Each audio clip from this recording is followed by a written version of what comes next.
सम्मानीय न्यायमूर्ति श्री सूर्यकांत जी, भारत के सर्वोच्च न्यायालय के न्यायाधीश एवं राष्ट्रीय विधिक सेवा प्राधिकरण नालसा के कार्यकारी अध्यक्ष,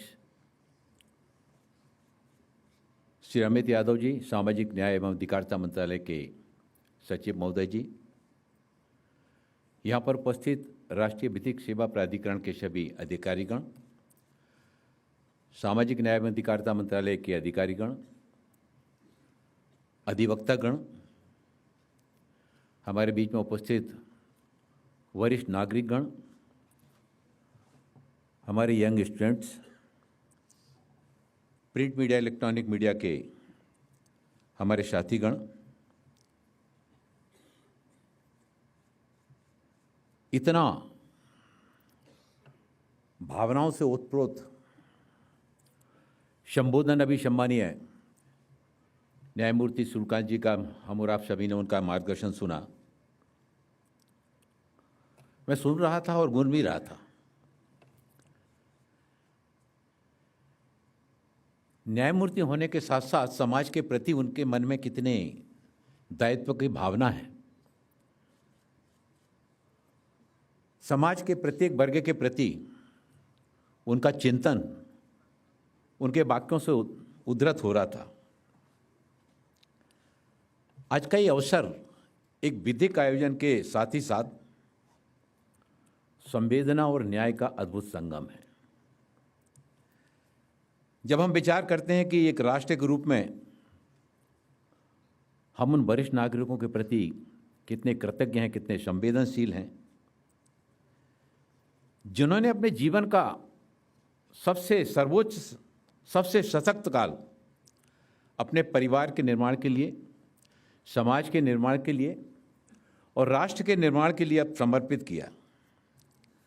हमारे समाज की जड़ें इन्हीं वरिष्ठ नागरिकों में हैं।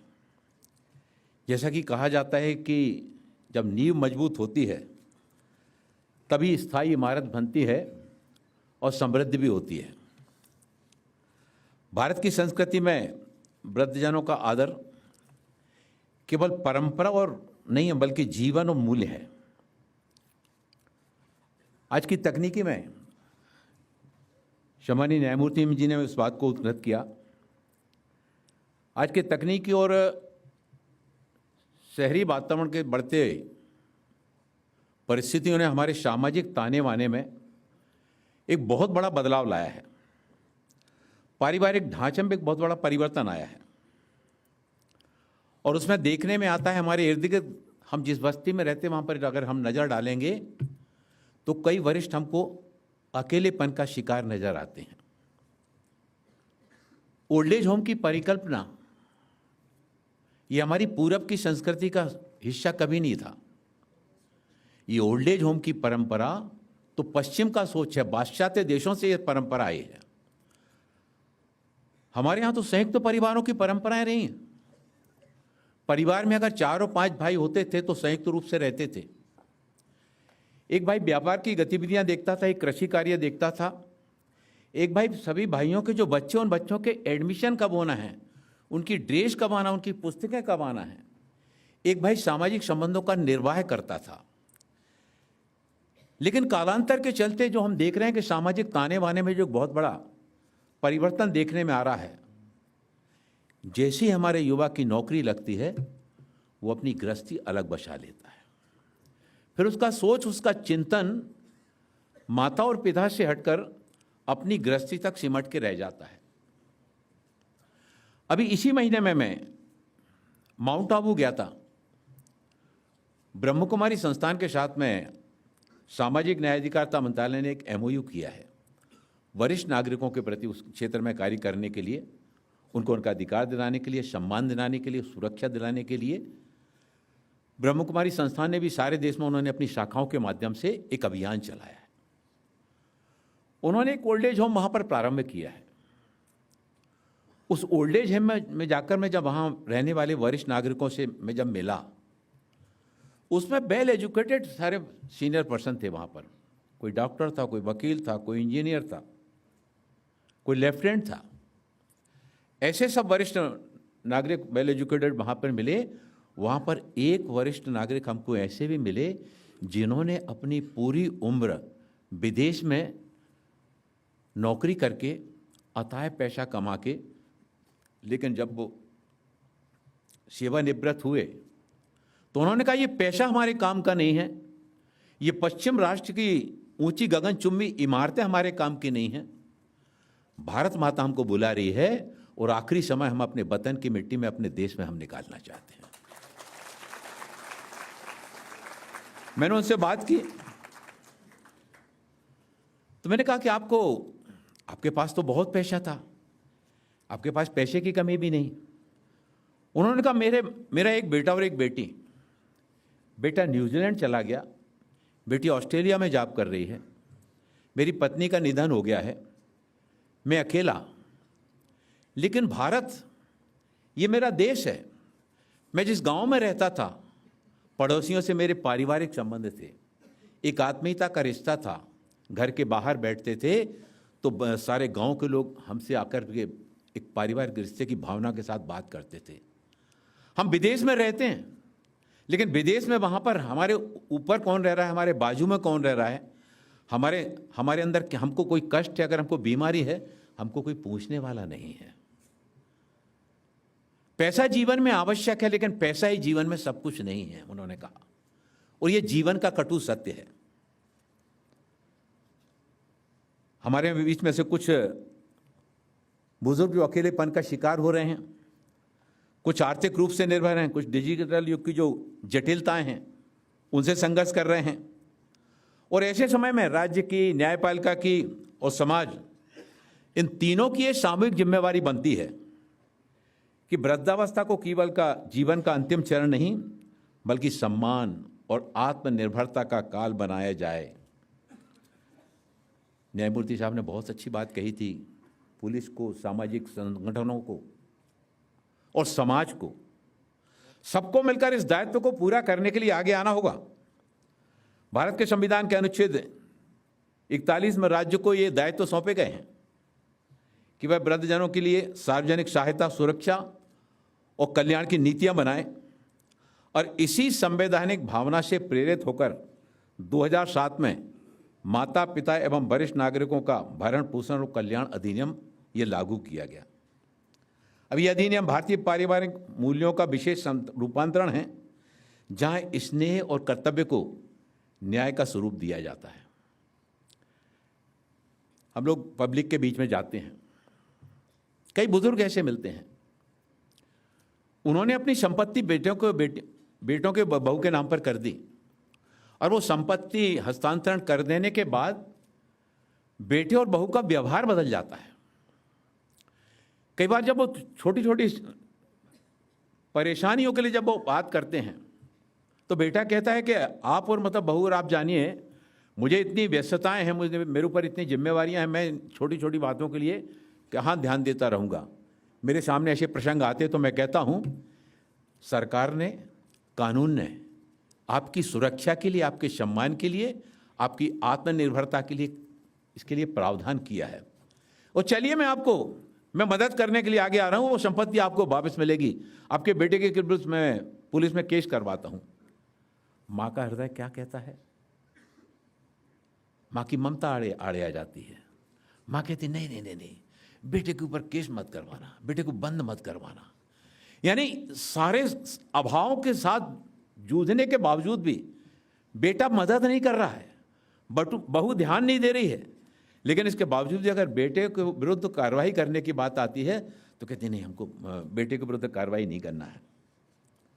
माता पिता और वरिष्ठ नागरिकों का भरण पोषण कल्याण अधिनियम 2007 वरिष्ठ नागरिकों के जीवन की गरिमा, सुरक्षा और आत्मनिर्भरता सुरक्षित करने वाला एक ऐतिहासिक कानून है। इसके अंतर्गत 60 वर्ष और उसके ऊपर की आयु के प्रत्येक व्यक्ति को वरिष्ठ नागरिक के रूप में उनके सुविधाएं देने की जहां बात की गई है, वहीं विदेश में रहने वाले भी बच्चे हैं, उस संबंधियों पर भी माता पिता के भरण पोषण की जिम्मेदारी ये तय करता है। हम और आप जिस समाज में रहते हैं, हमारे आसपास जो वरिष्ठ नागरिक रहते हैं, हम और आप में से बहुत सारे लोग जो क्या सोचते हैं, महीने में एक दिन हमको पिकनिक मनाने जाना है, कहीं आउटिंग करने जाना है। क्या कभी हमारे मन में ये विचार आता है कि महीने में 2 महीने में हमारे पास में जो ओल्ड एज होम है, हम उस ओल्ड एज होम में जाकर वहाँ रहने वाले जो वरिष्ठ नागरिक हैं, उन वरिष्ठ नागरिकों के साथ में बैठकर संवाद करें। आपके वहाँ पर जाने से, आप उनके हाथ में हाथ रखकर स्पर्श मात्र करने से उनको इस बात का एहसास होता है कि हम अकेले नहीं हैं, समाज हमारे साथ में है, सरकार हमारे साथ में है, कानून हमारे साथ में है। और अपने जीवन में समय निकाल कर आप महीना, 2 महीना, 3 महीना, जब भी आपको समय मिले, एक बार आप पहल करके तो देखिए, आपको कितना उसमें खुशी मिलेगी, कितना आनंद आएगा। मैं तो अभी 7-8 साल से, जब से माननीय प्रधानमंत्री जी के द्वारा दायित्व दिया गया, तब थोड़ी समयाभाव के कारण नहीं जा पाता। नहीं तो मैंने अपने नियम बनाया था कि मैं ओल्ड एज होम में जाता था, वहाँ पर जाकर बैठता था और बिल्कुल अकेले जाता था। जाकर उनके साथ में बैठना, दादा उदास क्यों नजर आ रहे हैं, माता जी आपको क्या, आज आपने भोजन किया कि नहीं किया, आपको गर्म कपड़ों की आवश्यकता है, माता इतना पूछ लिया। हमारे जो सहयोगी रहते थे, कभी जाकर वहाँ उनको ठंड है तो रजाइयों की व्यवस्था करना, या उनके लिए पूरे तय कर लिया कि इनके चादर बदलना है पलंगों के सारे, या इनको पानी की व्यवस्था करवाना, तो उनको अच्छे उनके वाटर कूलर की व्यवस्था करना। छोटे छोटे प्रयासों से हम लोग पहुँचे तो उनको क्या लगता था, हमारे परिवार के बेटे हमारे बीच में आ गए, हमारे परिवार के परिजन हमारे के बीच में आ गए। समाज के आगे बढ़कर उनको एक पारिवारिक और सामाजिक वातावरण निर्मित करने की बात, यही तो न्यायमूर्ति जी ने कही है, यही तो करने की आवश्यकता है। कानूनी प्रावधानों के साथ साथ एक सामाजिक दायित्व बोध की भावना से इस दिशा में भी हमें आगे आने की आवश्यकता है। और अभी हाल ही में सर्वोच्च न्यायालय ने उर्मिला दीक्षित बनाम सुनील शरण दीक्षित प्रकरण में यह निर्णय दिया कि यदि माता पिता का भरण पोषण करने में संतान विफल रहती है, तो माता पिता संतान को उपहार में दी गई संपत्ति को वापस कर सकते हैं। और ये निर्णय संपत्ति के अधिकार से आगे बढ़कर सम्मान के अधिकार की, सम्मान की रक्षा करने वाला है। मैं आप सभी से भी अनुरोध करता हूं, एक ऐतिहासिक निर्णय लिया गया, ये न्यायालय के द्वारा एक ऐतिहासिक निर्णय लिया गया। हमारे इर्द गिर्द कोई हमको ऐसा, आसपास कोई बुजुर्ग हमको नजर आता है, उसको अन्याय से पीड़ित आप देखते हैं, उसकी मदद करने के लिए आप आगे आएंगे, सच मानना आपको ऐसा लगेगा उन बुजुर्ग की सेवा करके आपने भगवान के दर्शन कर लिए, भगवान की पूजा कर ली। नर सेवा नारायण सेवा, यही तो नर सेवा नारायण सेवा है। उनमें ही आपको अपने माँ बाप के दर्शन होंगे, उनमें ही आपको भगवान के दर्शन होंगे। सामाजिक न्याय और अधिकारिता मंत्रालय के द्वारा जो हमारे वरिष्ठ नागरिकों के सशक्तिकरण के लिए 3 आधार स्तंभ तय किए गए हैं: सशक्तिकरण, संवेदनशीलता और सहभागिता। सशक्तिकरण का अर्थ है डिजिटल, विधिक और आर्थिक रूप से आत्मनिर्भर बनाना। संवेदनशीलता का तात्पर्य है परिवार और समाज में करुणा और आदर का वातावरण निर्मित करना। और सहभागिता का उद्देश्य है नीति निर्माण से लेकर कार्यक्रम क्रियान्वयन तक वरिष्ठ नागरिकों की सक्रिय भागीदारी सुनिश्चित करना। सामाजिक न्याय अधिकारिता मंत्रालय देश भर में वरिष्ठ नागरिकों के सम्मान, सुरक्षा और सशक्तिकरण के लिए अनेक योजनाएं चला रहा है। उसमें एक राष्ट्रीय वयोश्री योजना है। इस राष्ट्रीय वयोश्री योजना में 60 वर्ष से ऊपर के जो वरिष्ठ नागरिक हैं, ऐसे वरिष्ठ नागरिकों के लिए जिनको कान की मशीन की आवश्यकता है, जिनको चश्मे की आवश्यकता है, जिनको दांत की बत्तीसी की आवश्यकता है, जिनको व्हील चेयर की आवश्यकता है, जिनको कमोड वाली चेयर की आवश्यकता है, जिनको वैशाखी की आवश्यकता है, ये राष्ट्रीय वयोश्री योजना के अंतर्गत जहाँ ये सहायक उपकरण प्रदान करने की दिशा में हम लोगों ने कदम आगे बढ़ाए। और अभी तक लगभग इस योजना के अंतर्गत 7 लाख से ज़्यादा वरिष्ठ नागरिकों को सहायक उपकरण प्रदान किए गए। इलाहाबाद में जब कुंभ लगा था, तो इलाहाबाद कुंभ के समय वहाँ पर आने वाले जो वरिष्ठ नागरिक थे, उन वरिष्ठ नागरिकों को भी बहुत बड़ी संख्या में राष्ट्रीय वयोश्री योजना के अंतर्गत सहायक उपकरण प्रदान करने में सामाजिक न्याय अधिकारिता मंत्रालय ने पहल की। इसके साथ ही साथ भारत सरकार की जो वृद्धावस्था पेंशन योजना है, इस पेंशन योजना के माध्यम से वरिष्ठ नागरिकों को प्रतिमाह जो वित्तीय सहायता दी जाती है, उसमें हमारे आसपास रहने वाले किसी वरिष्ठ नागरिक को कोई कठिनाई आ रही है, हम आपके द्वारा की गई थोड़ी सी पहल उस वरिष्ठ नागरिक के लिए एक बहुत बड़ी मदद का मदद का प्रावधान उसके लिए कर सकता है, जिससे वो अपनी बुनियादी आवश्यकताओं की पूर्ति कर सकते हैं। वरिष्ठ नागरिकों के समाज की मुख्य धारा के जोड़ने के उद्देश्य से मंत्रालय ने ग्रैंड पेरेंट्स टीचर्स मीटिंग ये कार्यक्रम प्रारंभ किया, और उसमें विद्यालयों में दादा दादी, नाना नानी, उनके नाती पोते, इनको बुला करके फिर हमारे जो दादा दादी आते हैं वो अपने नाती पोते के सामने उनके माता पिता के, यानी वो उनके दादा दादी के जो बेटे हैं, उनके जो बेटियां हैं, उनके अनुभव नाती पोतों के सामने वहाँ पर जब व्यक्त करते हैं। इस कार्यक्रम को जब मैंने प्रारंभ करवाया तो मैंने देखा कि कई वरिष्ठ नागरिक जब आए, अपने नाती पोते को साथ लेकर के उनकी उंगली पकड़ करके आए, और जब वो अनुभव अपने व्यक्त कर रहे थे तो मैंने देखा इतने भावुक हो गए थे, उनकी आंखों से आंसू आ रहे थे कि पेरेंट्स मीटिंग में बच्चों के पेरेंट्स को तो बुलाया जाता है, लेकिन यह जो पहल की गई कि दादा दादी को भी विद्यालय में बुलाकर बच्चों के साथ में कार्यक्रम में जोड़ने का, यह मंत्रालय के द्वारा अच्छी पहल की गई। और दादा दादी का नाती पोते के साथ में क्या रिश्ता होता है, जिन परिवार में संयुक्त रूप से रहते हैं वो अनुभव करते होंगे। जब वो आदित्य स्कूल से आता है, बस्ता ये फेंकता है, जूता उतारता है, मोजा इधर फेंकता है, दादा वो मयंक ने मेरी किताब फाड़ दी, दादा सूरज ने मेरी बाटल उठा के पानी पी लिया था। और दादा और नाती पोते का ये जो संवाद होता है, उस संवाद में कितनी आत्मीयता होती है, इसका एहसास केवल उन परिवारों में होता है जहाँ पर माता पिता को अपने साथ रखा जाता है। दादा दादी और नाती पोते को जोड़ने का जो पहल की जाती है, ये उनके संबंधों की मिठास को केवल वही परिवार अनुभव कर पाते हैं। आज के इस कार्यक्रम के माध्यम से और सामाजिक न्याय अधिकारिता मंत्रालय ने जो पहल की है, राष्ट्रीय एल्डर लाइन, जिसमें वरिष्ठ नागरिकों के लिए एक 14567 एक राष्ट्रीय हेल्पलाइन बनाई गई है, जिसमें वरिष्ठ नागरिकों को किसी भी प्रकार की कानूनी सहायता, मानसिक या सामाजिक सहायता हेतु सीधा संपर्क करने में उनको मदद होती है। और इसी तरह से ओल्ड एज होम के लिए सामाजिक न्याय अधिकारिता मंत्रालय ने पहल की है कि ऐसे बुजुर्ग जिनका परिवार में कोई नहीं है, बेटे नहीं है, बेटियां नहीं हैं, हम हर जिले में एक ओल्ड एज होम हम खोलना चाहते हैं। जहाँ पर ओल्ड एज होम नहीं है, वहाँ पर एक ओल्ड एज होम खोलने की पहल मंत्रालय ने शुरू की है, और उसके लिए नियमित रूप से ग्रांटेड एंड वित्तीय सहायता, वित्तीय अनुदान सामाजिक न्याय अधिकारिता मंत्रालय के द्वारा दी जा रही है। प्रधानमंत्री जन आरोग्य योजना के माध्यम से वरिष्ठ नागरिकों के स्वास्थ्य बीमा का लाभ 5 लाख रुपए तक का बुजुर्ग जन जो है ना, वो निःशुल्क इलाज करा सकें, जिससे उनको स्वास्थ्य सुरक्षा और आत्मविश्वास दोनों सुदृढ़ होते हैं। वरिष्ठ नागरिक को ऐसा वातावरण देना जहां वह सुरक्षित, सम्मानित और आत्मनिर्भर और सामाजिक रूप से एक कॉन्फिडेंस का जीवन जी सकें।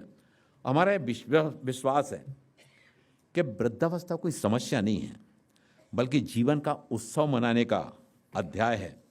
विकसित भारत 2047 की दिशा में हमारा लक्ष्य है कि हमारे देश का हर वरिष्ठ नागरिक सुरक्षित, सम्मानित और आत्मनिर्भर जीवन जी सके। मैं इस अवसर पर सम्मानीय न्यायमूर्ति श्री सूर्यकांत जी और राष्ट्रीय विधिक सेवा प्राधिकरण का हृदय से आभार व्यक्त करता हूं। आपके नेतृत्व में और इस विषय को न्यायिक विषय से उठाकर राष्ट्रीय चेतना का अंग बना दिया है। हम सबको मिलकर ये सुनिश्चित करना होगा कि कोई भी वरिष्ठ नागरिक उपेक्षा, भय या असुरक्षा के साथ न जिए। जैसा कि कहा गया है कि बुजुर्ग हमारे समाज की जड़ हैं, और जब जड़ें मजबूत होती हैं तो वृक्ष मजबूत होता है, पुष्पित होता है, पल्लवित होता है, फूलता है, वो छाया देता है और मिठास भी देता है। इसी तरह से हमारे परिवार के बुजुर्ग अपने अनुभव से, अपने कृतित्व से परिवार को तमाम कष्ट सहन करते हुए भी वो अपने परिवार को फलता फूलता देखना चाहते हैं, आगे बढ़ता देखना चाहते हैं। आइए हम सब मिलकर ऐसे भारत का निर्माण करें जहां हर वरिष्ठ नागरिक आत्मविश्वास से कह सके कि मैं अकेला नहीं हूं, मेरा देश मेरे साथ में है, मेरा समाज मेरे साथ में है, कानून मेरे साथ में है, युवा मेरे साथ में है। और जब समाज और कानून उनके साथ में है तो देश को कोई भी बुजुर्ग अपने आप को अकेला अनुभव नहीं करेगा। एक उदाहरण देकर मैं अपनी बात को समाप्त करूंगा।